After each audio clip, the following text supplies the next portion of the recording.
Hi, I am Sayad. This video is about the evolution of Fiat 127 from 1971 to 1983.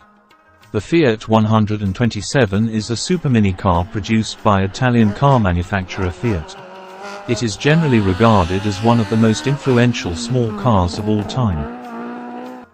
Developed towards the end of the 1960s, the Fiat 127 was launched as a two-door saloon in April 1971.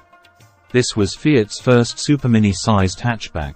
The 127 featured a state-of-the-art transverse engine, front-wheel drive layout, with the transmission mounted on the end of the engine.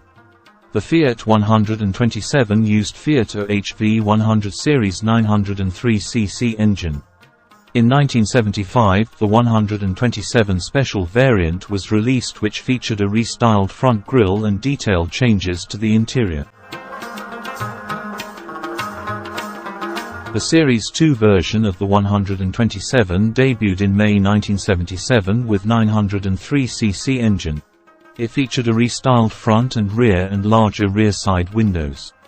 A new sport model was available from June 1978, which featured a high-output 70 PS version of the standard 1049cc engine. The Brazilian-built version 147 itself went on sale in Italy under the name of 127 Rustica in 1979. The 127 Rustica benefited from the 147's stronger body, 1050cc engine.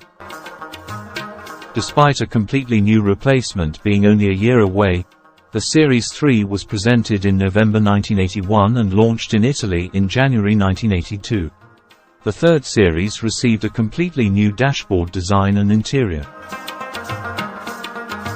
The 1301cc engine was available in the Series 3 Sport with the option of a 5-speed manual transmission, a first for the 127 as it had not fit in earlier models. It was available in the 1050 Super, called Comfort, in some markets. Thanks for watching Automotive Revolution. Please subscribe my channel.